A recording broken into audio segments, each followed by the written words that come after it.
daima.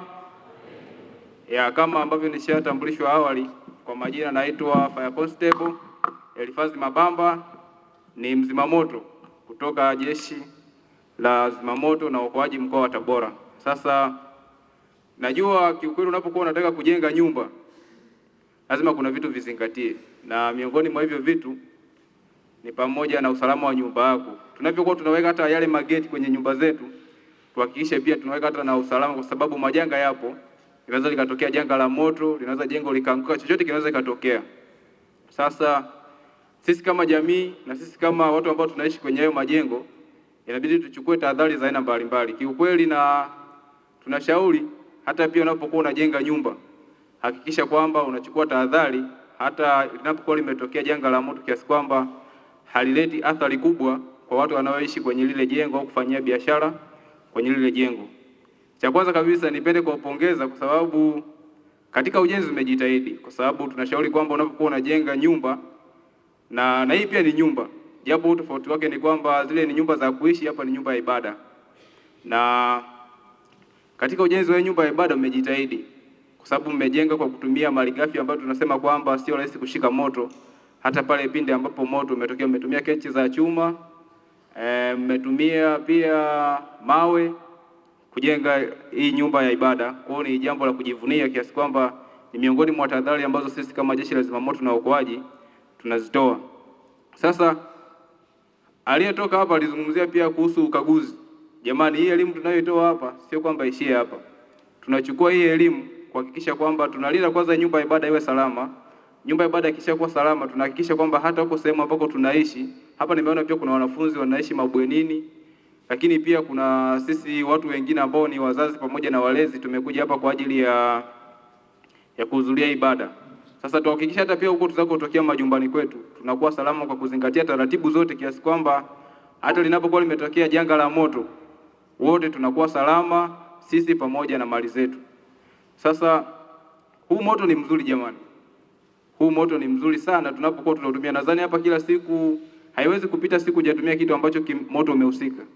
Mtu unaweza ukapika, unaweza ukachemsha maji ya kuoga, hivyo yani kwao ni mzuri, lakini pale ambapo unakuwa umetokea kwa dharura na ukakushinda wewe kuumudu au kucontrol, kwa lugha nyingine, inaweza kuleta maafa pamoja na upotevu wa mali. Kwa hiyo kwa kwanza hapa kwa kanisani, licha kujitahidi kwamba tumejenga vizuri na kila kitu kiko sawa, lakini inabidi pia tuwe na vizimia moto.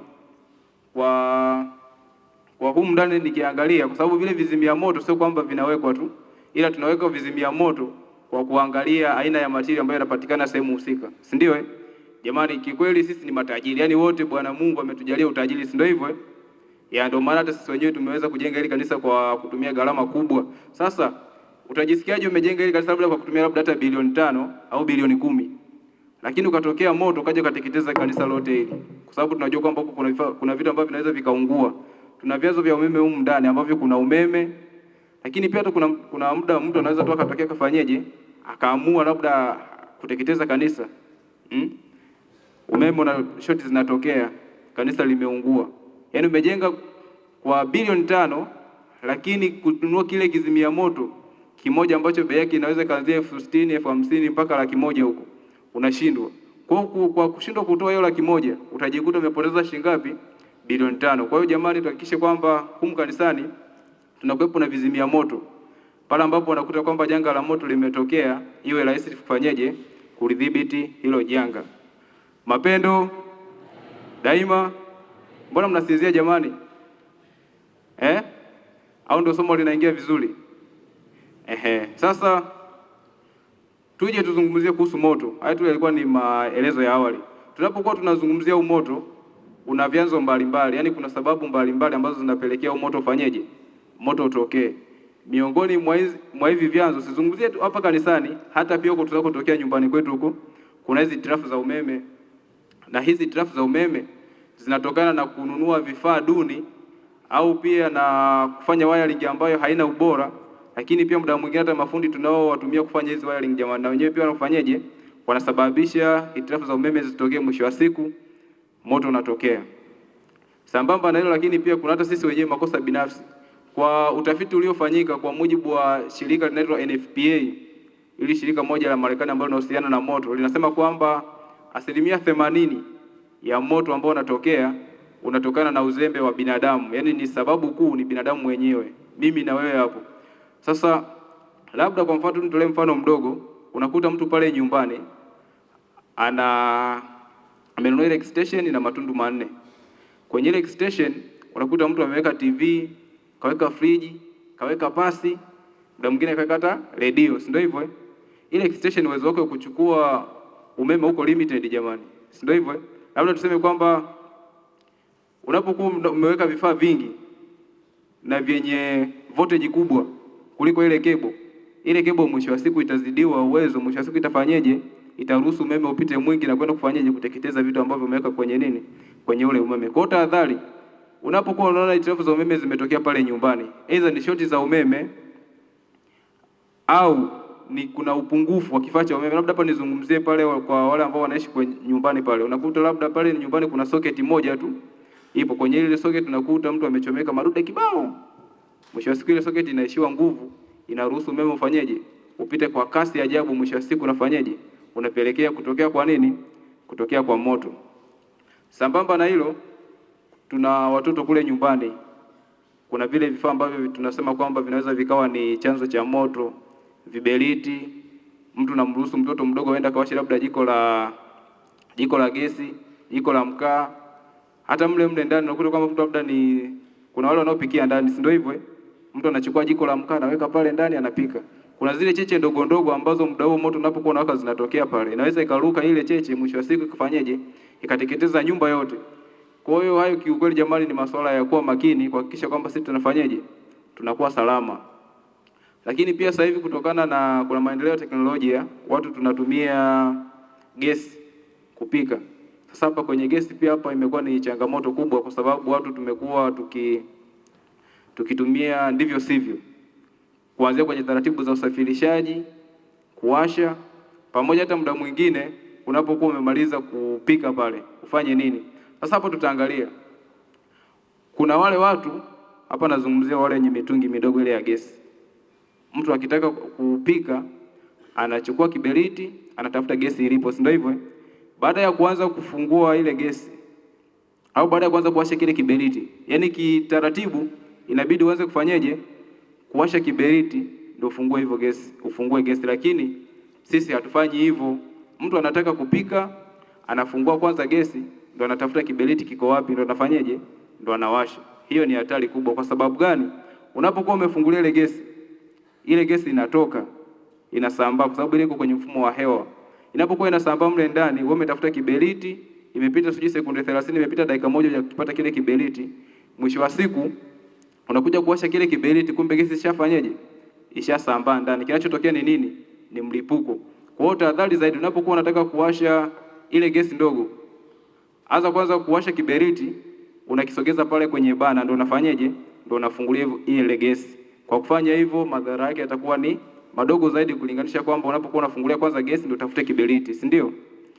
Lakini sambamba na hilo, kuna muda unapika sasa. Wote hapa tunajua kupika jamani?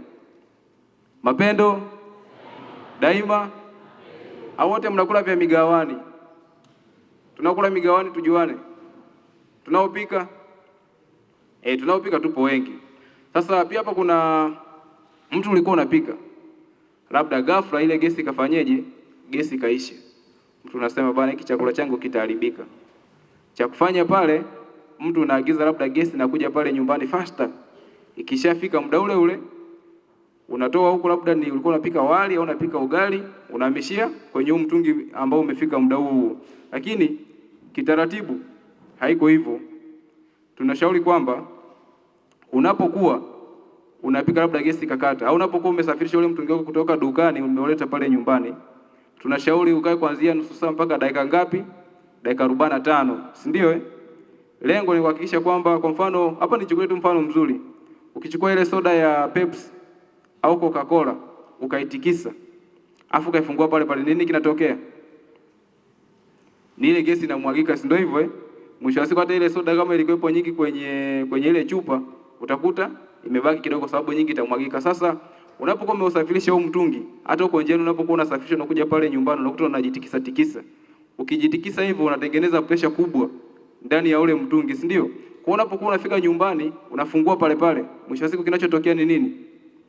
Unatokea kwamba kuna ule uvujifu mkubwa wa ile gesi kiasi kwamba muda mwingine hata inaweza kusababisha ule mtungi ukaruka, ukatoka sehemu moja ukaenda sehemu nyingine, hata mwisho wa siku ukakujeruhi wewe. Kwa hizo ni tahadhari za kuchukua kuhakikisha kwamba tuwe salama, lakini pia hata mali zetu zifanyeje? Ziwe salama. Tunaelewana hapo jamani? Sasa tuchukue mfano, labda uko pale nyumbani, umeona labda pale kwenye socket au pale kwenye kifaa chochote cha umeme kinawaka moto. Utafanya nini? Ndio pale labda umechukua labda ni chaja yako, pasi, umeme, unaona ile kebo inaanza kuwaka moto. Utafanya nini? Mapendo? Sasa pale kuna mtu mwingine atakwambia bana, mimi nikishaona hivyo nachukua maji nafanyeje? Maji nazima. Jamani, tuchukue tahadhari kwamba sio kila kitu kinazimwa kwa kutumia nini? Kwa kutumia maji. Kwa mfano nichukulia kwa mfano labda nitoe ufafanuzi wa haraka haraka. Maji tunayatumia kuzima vitu ambavyo vinatokana na nini? Na asili ya mimea. Kwa mfano hapa nazungumzia labda viti, kitanda, magodoro, nguo zikiwa zinaungua, hapo tunatumia nini? Tunatumia maji kuzima nini? Kuzima aina hiyo ya moto. Lakini pia kuna aina nyingine ya moto ambayo inatokana na vimiminika. Hapa nazungumzia labda kuna mafuta ya diesel, kuna kerosene pamoja na petroli. Aina hii ya moto unapokuwa unawaka hatutumii pia nini? Hatutumii maji. Kwa sababu unapokuwa unatumia maji, cha kwanza tunasema kwamba ili moto uweze kuwaka unahitaji vitu vitatu. Unahitaji hewa ya oxygen, unahitaji kitu kinachoweza kuwaka, lakini pia unahitaji nini? Unahitaji joto. Sasa unapokuwa unatumia maji kuzima moto ambao unatokana na mafuta, yale maji yana oxygen. Kwa baada ya kuzima ule moto, unaongeza kwenye oxygen eneo la nini? Eneo la moto. Kinachotokea hapo ni nini? Ni kwamba ule mlipuko utaendelea kufanyeje? Utaendelea kuwa mkubwa. Lakini sio hivyo tu. Unapokuwa unatumia maji, maji ni mazito kuliko mafuta, si ndio jamani? Kwa unapokuwa unatumia maji kuzima moto ambao unatokana na mafuta, kuna uwezekano mkubwa sana kwamba ule moto usizimike, lakini pia ukautransfer ule moto kutoka sehemu moja kwenda sehemu nyingine. Kwa mwisho wa siku utajikuta kwamba umesababisha maafa makubwa. Lakini sambamba na hilo, kuna hizi gesi tunazotumia majumbani, inaweza ikalipuka, si ndio? Hizi gesi ambazo tunatumia majumbani tunaweza zikalipuka, labda inaweza kutokana na uvujifu wa ile gesi, labda inavuja pale kwenye mtungi, mlipuko ukatokea. Kwa hapa hivi kuna vizimia moto ambavyo tunavitumia miongoni, kuna ule mtungi unaitwa CO2, carbon dioxide, kwa Kiswahili tunaitwa hewa ya ukaa. Tunatumia mtungi wa kuzimia moto kuzima mioto ambayo inatokana na nini? Na gesi. Na mfano mzuri wa gesi hizi ambazo tunapikia wapi? Majumbani. Lakini sio hivyo tu, labda inaweza ikatokea huu mtungi labda umelipuka, umeshika moto unawaka, lakini pale ndani hauna hichi kizimia moto. Tunafanyaje? Kuna yale mataulo. Wote tuna mataulo huko ndani jamani, si ndio? Wangapi tuna taulo zile za kuogea? Kuna wale wenzangu, hata mimi mwenyewe sina. Sawa Nikimaliza tu kuoga, najifuta, maisha yanaendelea, si ndio hivyo Unapokuwa umeona ule mtungi umeanza kushika moto, tunashauri tafuta kitambaa ambacho ni kigumu kidogo, lakini pia licha kutafuta kile kitambaa ambacho ni kigumu, jaribu kukiloanisha kile kitambaa. Ukishakiloanisha kile kitambaa, unaenda kuzungusha kwenye ule mtungi ambao unawaka nini? Ambao unawaka moto. Kwa kufanya hivyo, cha kwanza faida kuloanisha kile kitambaa, unakifanya kisishike moto kwa urahisi, lakini pia unapokuwa unaenda kuzungusha kwenye ule mtungi ambao unawaka moto, pale moja kwa moja itakuwa imesaidia kuzuia hewa ya oxygen isiufikie ule mtungi. Kama hewa ya oxygen ifiki kwenye ule mtungi, moja kwa moja ule moto utafanyeje? Moto utazimika. Sisi tunaelewana hapo? Lakini nikisalia hapo kwenye gesi. Hizi gesi jamani, zilikuwa hazina harufu yoyote. Zilikuwa hazina harufu yoyote. Ile harufu ile ambayo unaisikia wewe imewekwa kama kukutadharisha kwamba unapokuwa unasikia hiyo harufu, tafadhali usifanye kitu chochote ambacho kinaweza kikawa chanzo cha nini? Chanzo cha moto, kwa sababu unapokuwa unasikia ile harufu ina maana tayari ishasambaa kule ndani. Kwa hiyo labda ni mvutaji wa sigara ukawasha sigara au ukawasha labda kiberiti unataka upike, unaweza kusababisha mlipuko wa nini? Mlipuko wa moto. Kwa hiyo cha kuzingatia hapo ni kwamba unapokuwa umesikia ile harufu ya kwanza ile harufu ya gesi, cha kwanza kama kuna uwezo, fungua madirisha, fungua na milango, kuruhusu hewa safi ingie ndani, lakini pia ile hewa chafu ifanyeje? Itoke. Ukishamaliza chukua ule mtungi wako upeleke nje. Ukishafikisha nje, wapigie wale watu ambao wanahusika na usambazaji wa mitungi ya kupikia, wapigie waje waangalie kama kuna kifaa kina shida, watakushauri labda aidha ununue, au kama mtungi ndio una shida utakufanyaje, watakwambia ubadilishe.